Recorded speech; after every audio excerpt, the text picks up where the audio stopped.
মাঝে একটি শক্তি, দক্ষিণপন্থী শক্তি মানুষকে ভয় ধরিয়ে দিয়েছিল 4টি বিশ্ববিদ্যালয়ে তাদের লোকরা বিজয়ী হয়েছে বলে। এখন তারেক রহমান দেশে ফিরে আসার পরে আমরা দেখতে পাচ্ছি, এবং আমি খুব চিন্তিত, সেই শক্তি আবার তারেক রহমানের সাথে দেখা করে বলেছে তারা নির্বাচনের পরদিনই সরকার গঠনের আগেই বিএনপির সাথে বসতে চায়। এর মতলবটা কি? মতলবটা হচ্ছে জাতীয় পার্টি হতে চায়। সমস্যা হচ্ছে এই সরকার কোনো কিছুর উত্তর দেয় না, সেটা যৌক্তিক সমালোচনা হোক, সন্দেহ হোক, অবিশ্বাস হোক, এমনকি খুব প্রবল অভিযোগ হোক, সরকারটি কোনো কিছুর জবাব দেয় না।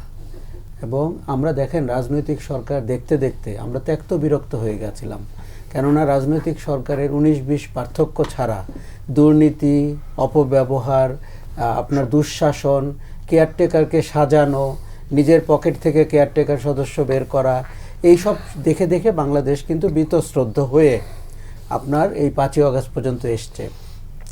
আমরা এই সরকারের মধ্যে শুরু থেকেই রাজনৈতিক সরকারের যে দুর্বলতাগুলো সেগুলো তো দেখতে পেলাম, অন টপ তাদেরকে দেখলাম জবাবদিহিহীন, অদৃশ্য, এবং আপনার প্রায়োরিটাইজ করা না করে কাজ করলে একটি সরকার যেরকম হয় সেরকম। দেখুন, আপনার 3টি কাজ ছিল, বিচার, সংস্কার আর নির্বাচন।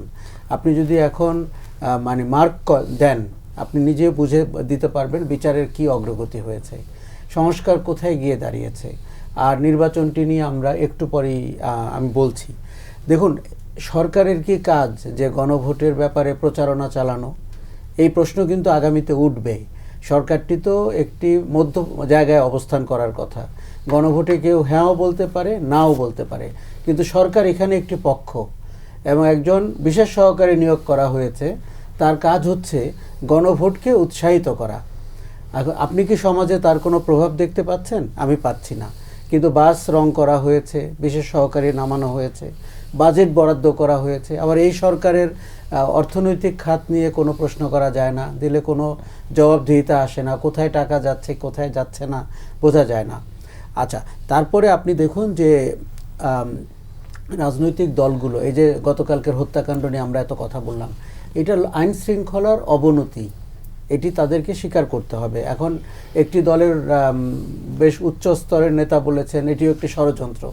আমরা যদি সব কিছুর মধ্যে ষড়যন্ত্র খুঁজি এবং সেটা যদি দলের ভেতরের অন্তর্দ্বন্দ্বকে স্বীকার না করি এবং দেশের আইন শৃঙ্খলার অবনতি হয়েছে বলে মনে না করি, তাহলে তো আপনি সত্যকে পাশ কাটিয়ে যাচ্ছেন। আর কে ষড়যন্ত্র করছে? আমরা তো আওয়ামী লীগকে দেশ ছাড়া করেছি, আমরা তাকে ভোটের বাইরে রেখেছি।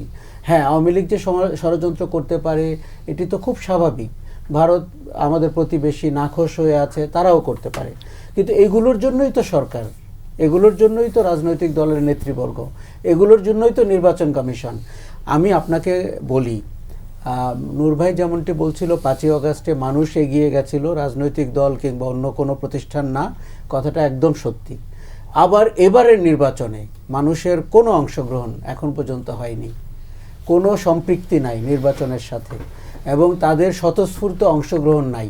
হ্যাঁ, যেটা আছে, দলগুলো যখন আপনার মনোনয়ন দিয়েছে, বড় দলগুলোর এক একটি কনস্টিটিউয়েন্সিতে 3-4 জন করে প্রার্থী আছে, কোনো প্রার্থী 100 কোটি টাকা 200 কোটি টাকা সম্পদ আছে। এগুলো তো আমাদের সেই পুরনো রাজনীতির গল্প, যেই রাজনীতিকে পেছনে ফেলে আপনি আগামীর বাংলাদেশ রচনা করতে চেয়েছেন। মানুষের সম্পৃক্তি ঘটল না কেন রাজনৈতিক দলের সাথে? মানুষের সম্পৃক্তি ঘটল না কেন নির্বাচনী ব্যবস্থা? আর 5 সপ্তাহ রয়েছে, 5 সপ্তাহের মধ্যে আপনি কিছু পুরনো বাস রং করে রাস্তায় নেমেছেন। এবং দেখুন, প্রফেসর ইউনূস সুন্দর কথা বলেন, আশাবাদী কথাই বলেন, কিন্তু তা তো বাস্তব প্রতিফলন হতে হবে। ওনার অনেক ইভেন্ট সংসদ ভবনের সামনে যেটি হয়েছে সেটি দেখতে খুব দরিদ্র মানের হয়েছে, পার্টিসিপেশন ওয়াজ ভেরি পুয়ার।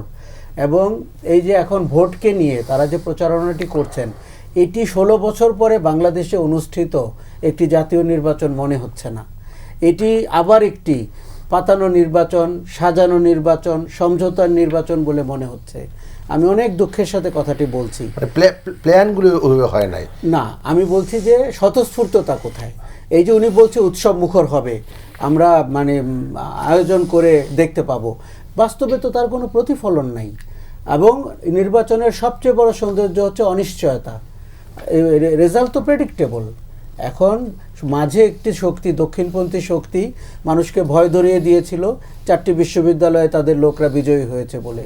এখন তারেক রহমান দেশে ফিরে আসার পরে আমরা দেখতে পাচ্ছি এবং আমি খুব চিন্তিত, সেই শক্তি আবার তারেক রহমানের সাথে দেখা করে বলেছে তারা নির্বাচনের পরদিনই সরকার গঠনের আগেই বিএনপির সাথে বসতে চায়। এর মতলবটা কি?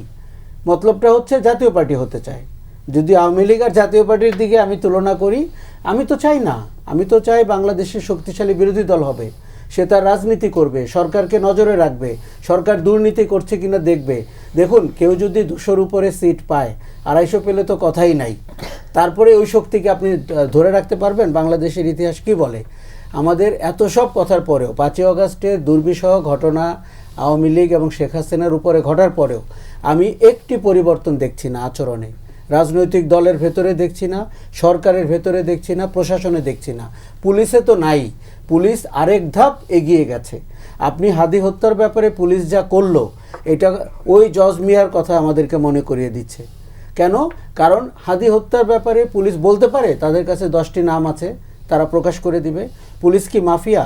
পুলিশ কি আন্ডারওয়ার্ল্ডের শক্তি? 10টি নাম থাকলে 100টি নাম থাকুক, সে তো প্রকাশ করবে। তো হুঙ্কার দিতে হবে কেন? কাকে ভয় দেখাচ্ছে?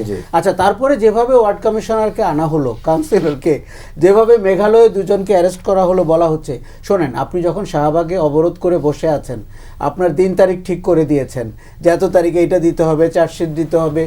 আমরা একেবারে ছেলে ভুলানো পুলিশের কার্যক্রম দেখতে পাচ্ছি যে চার্জশিট দেওয়ার দিন পুলিশ এসে চার্জশিট দেয়। পুলিশ কি এই শাহবাগের ইনকিলাব মঞ্চের কথায় চলার কথা? আর এই যে নূর ভাই যে উদাহরণগুলো দিল, আদালত পাড়া থেকে শুরু করে ক্যাম্পাস, দেশের 16 মাস আগেই আপনার দেশের প্রশাসন ভেঙে পড়েছে।